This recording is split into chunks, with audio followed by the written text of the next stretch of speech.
Assalamualaikum warahmatullahi wabarakatuh dan selamat sejahtera. Kami dari Kumpulan 9 akan membentangkan berkenaan dengan syarikat Axiata Group Berhad. Ahli kumpulan kami terdiri daripada saya, Cik Muhammad Firdaus, Nur Hazwin dan Nur Syazwani Syaimah.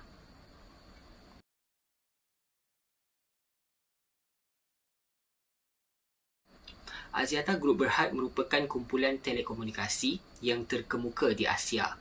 Syarikat ini mula ditubuhkan pada 12 Jun 1992. Pada awal penubuhan iaitu 1992 sehingga 2009, syarikat ini dikenali sebagai TM International Berhad. Berikutan daripada pengasingan TMI daripada TM, syarikat telah disenaraikan di Bursa Malaysia Securities Berhad pada tahun 2008.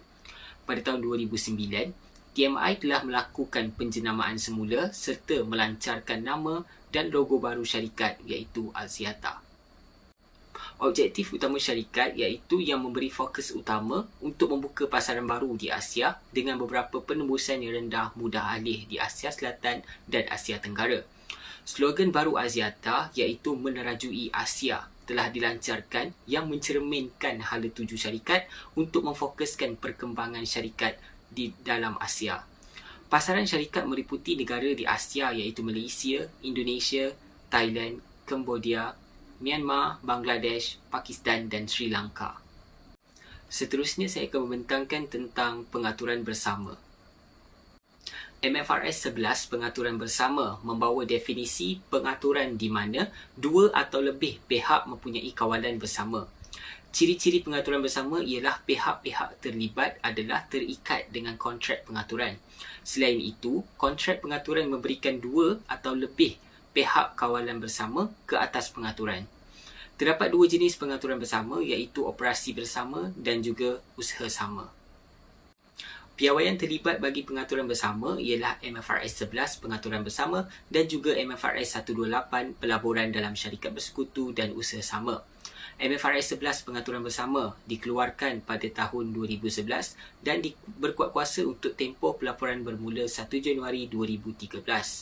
Objektif piawaiannya iaitu mempunyai kepentingan dalam pengaturan yang dikawal bersama. Bagi MFRS 128 pelaburan dalam syarikat bersekutu dan usaha sama pula, dikuat kuasa untuk digunakan bermula 1 Januari 2013. Objektif piawaiannya iaitu menetapkan perakaunan untuk pelaburan dalam syarikat bersekutu dan menetapkan keperluan bagi penggunaan kaedah ekuiti apabila mengambil kira pelaburan dalam syarikat bersekutu dan usaha sama. Seterusnya, tindakan selanjutnya daripada syarikat melalui piawaian-piawaian pengaturan bersama adalah tentukan klasifikasi pengaturan bersama sama ada usaha sama atau operasi bersama. Selain itu, syarikat perlu menggunakan kaedah yang sesuai untuk pengiktirafan, pengukuran dan persembahan mengikut jenis pengaturan bersama. Seterusnya, keperluan pendedahan untuk pengaturan bersama yang telah termasuk dalam MFRS 12 dan maklumat kewangan yang akan didedahkan untuk usaha sama adalah lebih terperinci daripada yang diperlukan sebelum ini oleh International Accounting Standard 31 IAS 31. Pengiktirafan awal bagi kepentingan dalam usaha sama terdiri daripada pelaburan yang direkod pada kos. Nilai bawaan akan ditambah atau dikurangkan untuk mengiktiraf bahagian pelabur dalam keuntungan atau kerugian syarikat dilabur selepas tarikh pengambil alihan. Amaun bawaan pula dinilai untuk tentukan rugi rosot nilai. Untung belum realis dihapuskan jika wujud transaksi antara kumpulan dan syarikat pengusaha. Berdasarkan laporan tahunan, syarikat Axiata menggunakan kaedah ekuiti untuk mengakaunkan kepentingan dalam pengaturan bersama.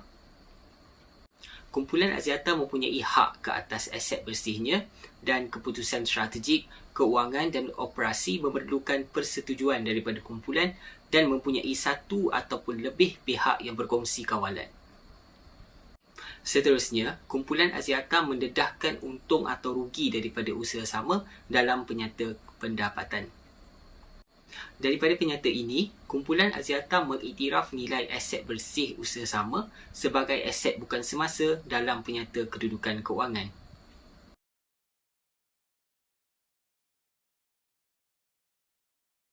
Seterusnya saya akan membentangkan bahagian kedua iaitu penyata ahli tunai disatukan dan di mana ia bertepatan dengan MFRS 107.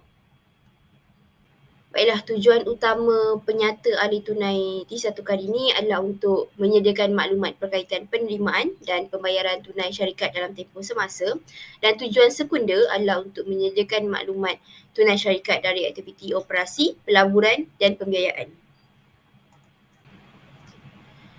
Kegunaan penyata ahli tunai disatukan ini adalah untuk menjana ahli tunai masa hadapan, dan yang kedua adalah untuk membayar dividen dan memenuhi obligasi. Yang ketiga adalah untuk menilai perbezaan antara pendapatan dan ahli tunai bersih. Dan yang keempat adalah untuk menilai urus niaga tunai dan bukan tunai pelaburan dan pembiayaan semasa. Baiklah, berikut merupakan penyata ahli tunai disatukan bagi kumpulan Axiata Group Berhad, di mana ia merupakan kaedah langsung, dan melalui lampiran yang ditunjukkan kita boleh nampak adanya aktiviti operasi, pelaburan dan pembiayaan dalam penyata, dan ini bertepatan dengan MFRS 107.10, adanya ahli tunai bersih dan terdapatnya tunai dan kesetaraan tunai di bahagian bawah penyata, iaitu bertepatan dengan MFRS 107.45. Dan ini merupakan sambungan daripada lampiran yang disediakan, dan lebih terperinci lagi bahagian penyata ahli tunai disatukan bagi syarikat Axiata Group Berhad. Ahli tunai boleh diklasifikasikan kepada tiga, iaitu pertama, aktiviti operasi, di mana adanya butiran penyata pendapatan. Yang kedua, aktiviti pelaburan, perubahan dalam butiran pelaburan dan aset bukan semasa. Dan yang ketiga, aktiviti pembiayaan, iaitu perubahan dalam butiran equity dan liability bukan semasa. Terdapat dua kaedah, iaitu kaedah langsung yang menepati MFRS 107.18A, di mana kelas utama penerimaan tambah dengan pembayaran tunai kasar, dan ada kaedah tak langsung yang menepati MFRS 107.18B, iaitu ada hasil tambah belanja bukan tunai dan hasil tambah belanja bukan operasi dan perubahan modal kerja. Seterusnya kita akan pergi ke kesan pertukaran mata wang asing. Mengikut MFRS 121 para 9, mata wang fungsian adalah mata wang persekitaran ekonomi di mana entiti itu beroperasi. Bagi faktor penentuan kadar mata wang fungsian, yang pertama ialah harga jualan dan perkhidmatan. Yang kedua ialah kuasa saingan dan peraturannya menjadi penentu harga jualan dan perkhidmatan. Yang ketiga, kos buruh, kos bahan ataupun kos lain yang terlibat dalam penghasilan barang dan perkhidmatan tersebut. Bagi MFRS 121 para 9 hingga 14, menurut MFRS ini, Axiata Group Berhad telah mempersembahkan penyata kewangannya dengan menentukan mata wang fungsiannya adalah ringgit Malaysia. Seterusnya, bagi MFRS 121 para 20 hingga 37 serta para 50, Axiata Group Berhad telah menterjemahkan item mata wang asing kepada mata wang fungsiannya dan melaporkan kesan terjemahan itu di dalam laporan penyata kewangannya. Axiata Group juga telah memenuhi MFRS 121 para 30 dengan mengiktiraf komponen pertukaran bagi laba atau rugi atas item bukan kewangan dalam penyamatan penyata pendapatan komprehensif. Seterusnya, bagi pengiktirafan perbezaan mata wang, iaitu MFRS 121 para 28 dan 32, Axiata Group Berhad telah mengiktiraf perbezaan pertukaran bagi laba atau rugi atas item kewangan dalam untung rugi dalam tempoh di mana perbezaan tersebut timbul.